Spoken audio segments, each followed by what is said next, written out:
Hey guys, welcome back to my channel. If you're new here, my name is Jessa, and today I'm gonna be doing my 10 before the end. If you don't know, 10 before the end is basically just a list of 10 books that you want to absolutely read before the end of the year. So I'm recording this in mid-November. It's November 16th when I'm recording, and that means that I have a little bit under a month and a half to finish these books. My reading goals kind of went out the window this year, so I'm hoping that this will at least be something that I can achieve before the end of this year. So without further ado, let's get right into it. First, I'm starting bold, and I want to start a new series before the end of the year, but I want to start it because we're going into really cold winter season, and I feel like it's a perfect time to start a hockey romance.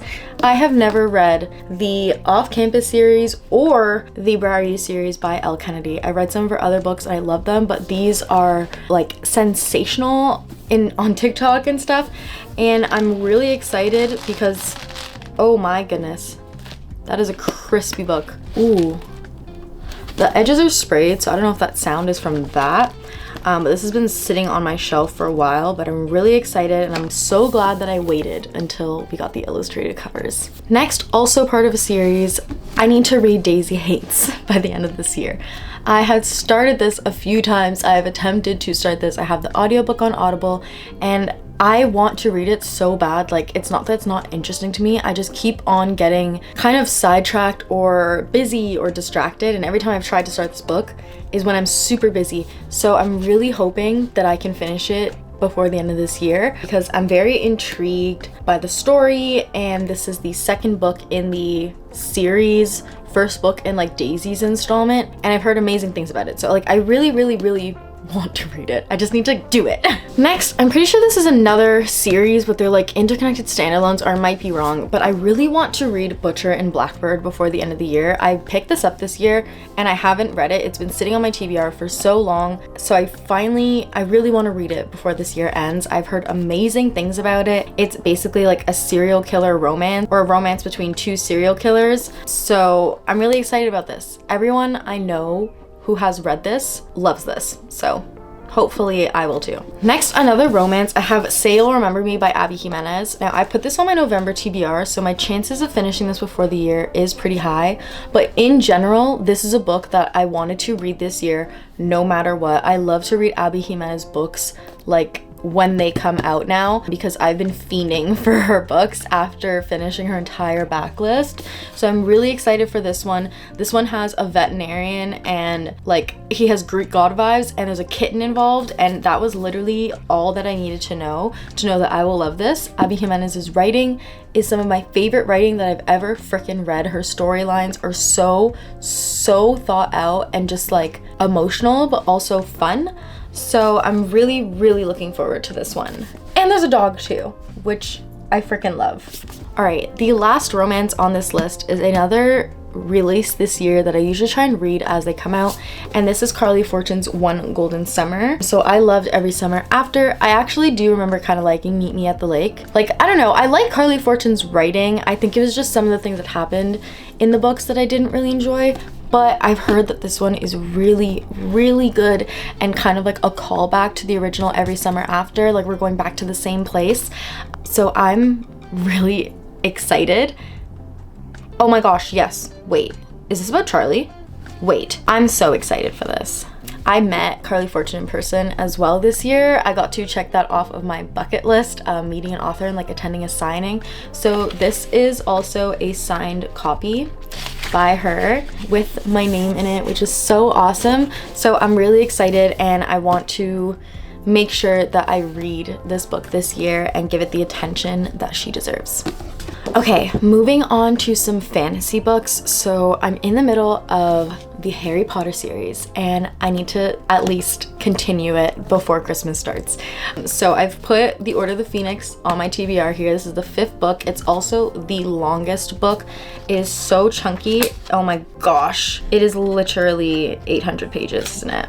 Yeah, it is. It is 800 pages exactly. Perfect.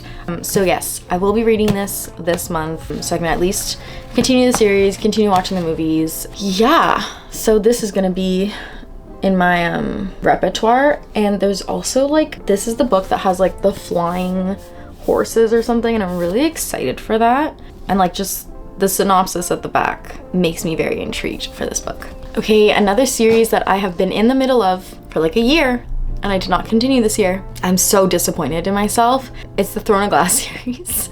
I'm on Queen of Shadows, and I need to finish this series. I've been putting it off for way too long. Like I said, I'm very, very disappointed in myself.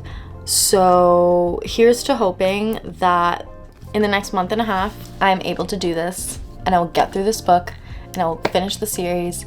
And I'm really excited for what's to come and the whole Crescent City series, but I'm just like, I don't know why. I think I'm just scared. I think I'm scared, and I don't want this to end because it's so good, and I just want to stay exactly where I am in this series. But I'm gonna try my best to finish this year. One more fantasy I have. This is kind of in the middle of like two interconnected series. So this is The Stolen Heir by Holly Black. So if you don't know, The Stolen Heir and The Prisoner's Throne is like a sequel duology to the Cruel Prince trilogy. So you're supposed to read the Cruel Prince trilogy first. The Cruel Prince, is it Queen of Nothing and then The Wicked King, or the other way around? I can't remember. And then you read The Stolen Heir and The Prisoner's Throne, and this follows one of the characters that is in the original series. And I've heard amazing things about it, and I just have not read it yet. So I feel like putting this on my 10 before the end will motivate me to start this series, or this duology. And yeah, I loved the Cruel Prince trilogy. Like, it's actually one of my all-time favorite fantasy series that I've ever read, and it's YA. I want to reread it because it was just so much fun.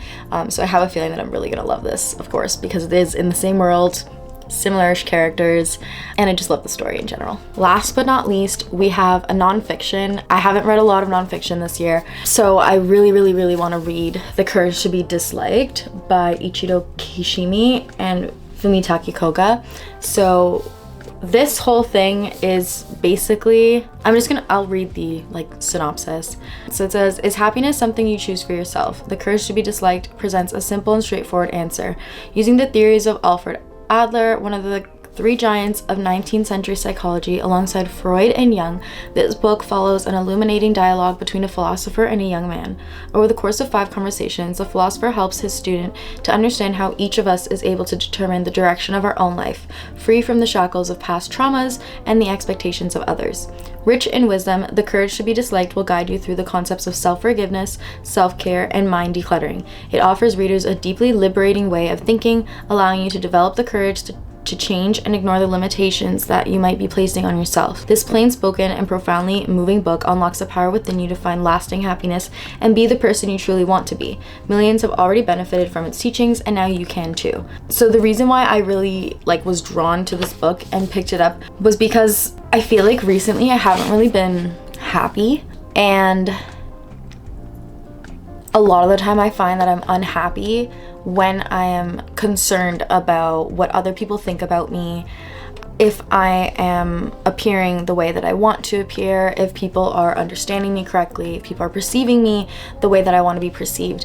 And I think that I really need to focus on what makes me happy, and not so much on the clutter, the mind cluttering noise that you kind of hear from everybody.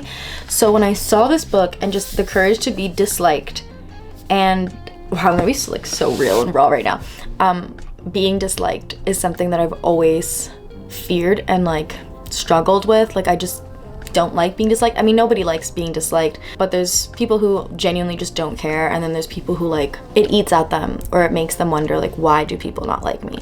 So I think The Courage to be Disliked is something that can help me achieve actual real happiness, and not this artificial happiness that I've been living off of, and also allow you to be happy no matter what happens around you or how other people are feeling, just being content with yourself. So that's why I want to pick this up, and I wanted to make sure that I had some sort of nonfiction before the year ends, just to kind of wrap my year up. And this felt like the perfect one because of how I've been feeling lately, and just I think the way that I was drawn to the book.